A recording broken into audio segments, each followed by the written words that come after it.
Good morning, WYXI and Facebook family. This is Julie Miller. I'm a staff member at Women at the Well Ministries, and welcome to today's broadcast of Hope from the Well. Our guest today is Sabrina Stamper. Good morning, Sabrina. Good morning. All right, so Sabrina is a longtime friend and a supporter of Women at the Well. She's on our board of directors, and she's going to be sharing a little bit about just her involvement with Women at the Well and some things that are going on. But first, I just want to remind you all that we are still making memory bears up at Women at the Well, and they are $40. What you do is any of your loved ones that have passed on, that you just you can bring in some articles of their clothing, and they can make a bear just for you to have as a keepsake, and you can have one of the paws embroidered with whatever sentiment you need. But again, that is $40, and our number is 423-745-0010. And if you give us a call, we can get one started for you, or you could bring the items to the store at New Attitude at 104 North White Street. And also, one of our events coming up is the Camel Walk. That is our annual fundraiser, which is, if you've never been, that's a wonderful time that we get to fellowship together. But we're asking that you sponsor one, or you can sponsor all of the ladies for $25 each, and you can come walk around the block at New Attitude. We just go around downtown and just singing and praising, telling what the Lord has done. And they usually have food and refreshments, just like a little brief snack. But you can come and join us. That is August the 27th at 11 a.m. So if you could do that, just give us a call at 423-745-0010, or you could go to our PayPal link, and or you'll be getting a letter in the mail from one of the ladies, or you can just stop at New Attitude at 104 North White Street and tell them you want to sponsor somebody. They have some of the ladies' letters there. All right, so but we just want to thank y'all again for tuning in today. And Sabrina, we're just going to get started talking to her about just actually, what was your first involvement, or how long have you been involved with Women at the Well? I know it's been over 8 years. We started with just some IT things, just working on computers and getting some computers working on the internet. And then I discovered an outreach, which started as an outreach as a refit, which is exercise. And so I started that here for myself and my church family and some of my friends here. And so I thought, hey, I bet these ladies would like to work out too, and, Yes. and have some fun to some music and let out some energy and pin up things. And so actually started as refit years ago. Right. And so I do exercise there once a week with the girls, and if I could live closer, I would do it more. Oh yeah. But so that's always a good fun time. And so it's just things have kind of escalated from there. And so I'm also on staff at First Baptist Church in Lenore City, and so we do some creative things for print for the well. So I'm able to do that through the church and help them out in that way. And so we as a church love to do that, and it's just a small way to spread the word and help out a little bit. And so mission work has always been a thing. I started my very first trip international was to Jamaica. Oh wow. And I fell in love with missions then. And over time, it's just been traveling different places. And so now, probably 8 or 10 years ago, I had the opportunity to go to Guatemala through Clubhouse Guatemala. And so still fell in love with missions, but there's just something different about Guatemala in that I guess you know when you leave Guatemala that the seeds that you plant are being watered by the churches that we work through in Guatemala, specifically still with Clubhouse Guatemala.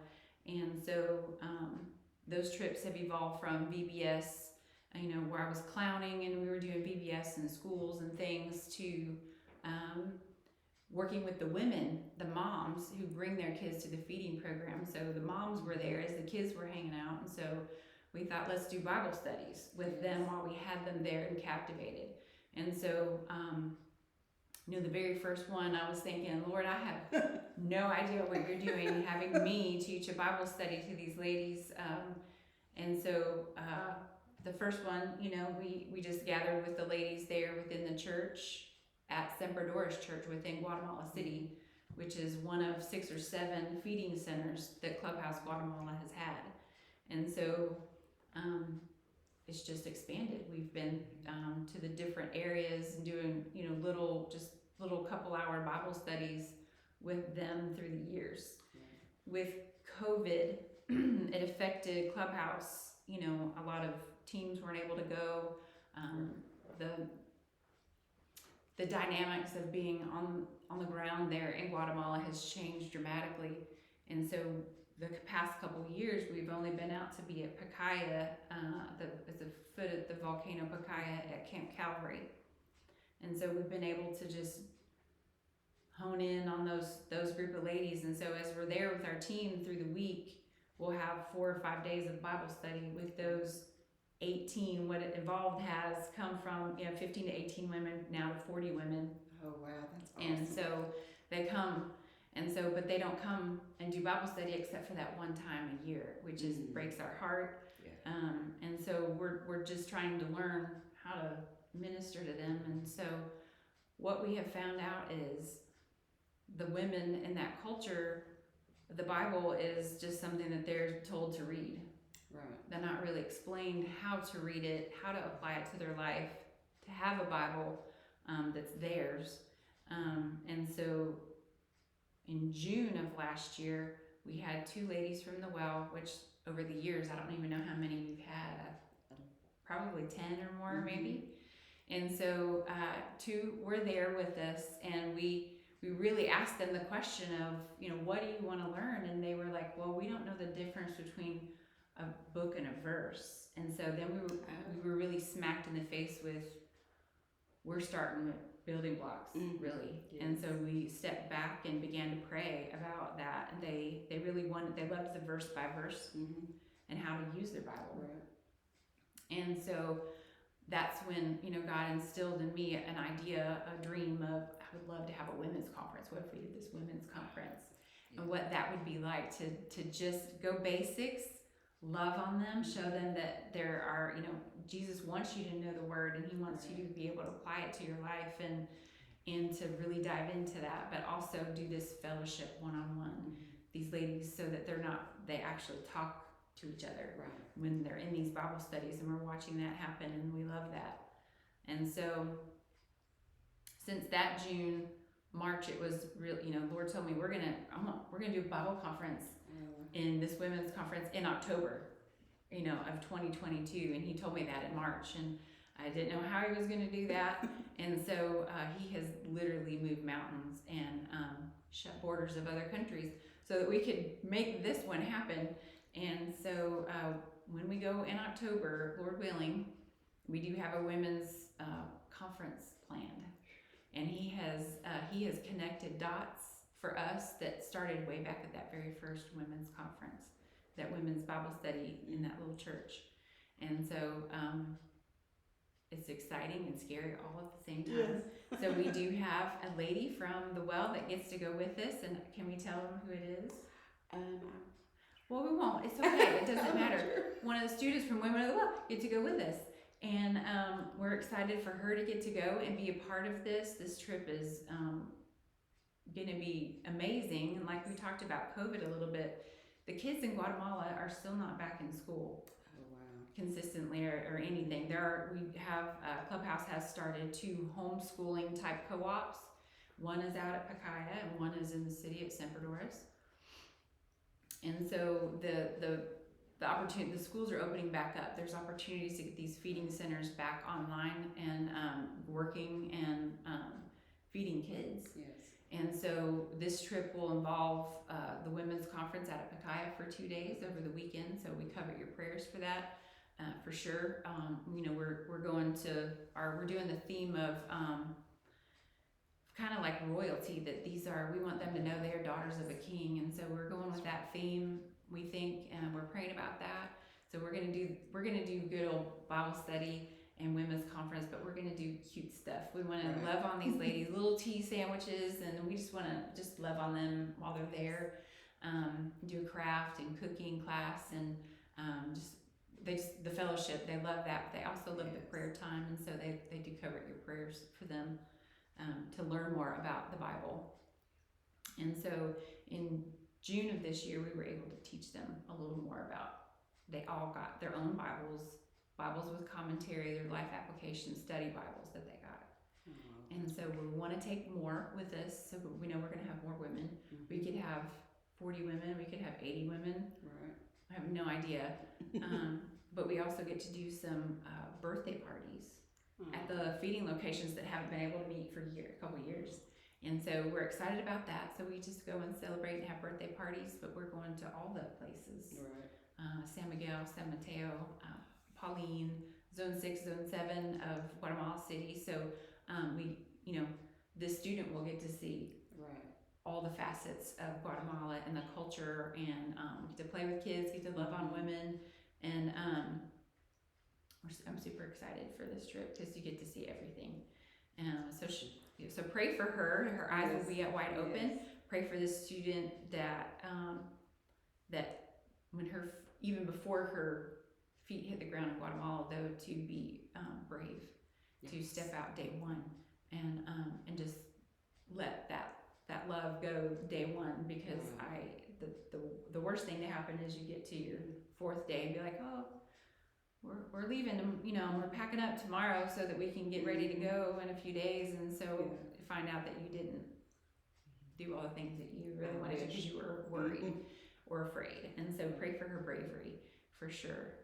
Pray for this trip, pray for these birthday parties, pray for resources that come in to get these Bibles. We want them all to have their own Bible, their own word they can write in, to cry on. That's their words, their book that they get to take home, their Bible, their sword. And we pray that they learn how to be a warrior, but also that they are daughters of a king, and to wield that sword wisely, and how to apply that sword to their life. And so that's our prayer for this trip, and we do covet your prayers for that, for sure, in all those areas. But yes, I love that. So that's it. All really thrown up in a nutshell right there, really fast, really quick. That's great, though. That's great. I love it because a lot of times when people think about mission trips, they just think you're going, hey, do you know about Jesus, and then you leave, and that's not what this is about at all. I mean, they are raising up disciples that they can go out when they're not there.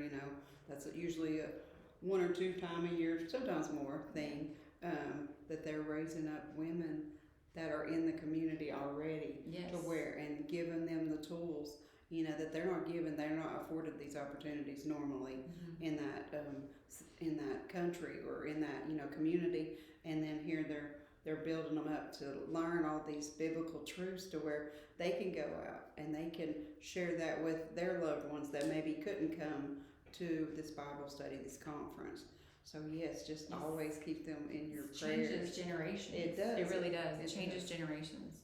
Because there's a lot of places that I've been to Guatemala myself. I got to go with Sabrina, and it was amazing. And just to see the difference, that just, one word, a small act of kindness, showing someone the love of Jesus can it affect generations. So just always keep that in mind, anytime you're doing anything for the kingdom, nothing's ever too small, No. And just, we just want to thank Sabrina. Thank you so much for being here and talking about, I know one of your true passions is one of mine too, but that you are just the hands and feet of Jesus when you hit that country. And I love that your church, this is Lenore City First Baptist, or is it?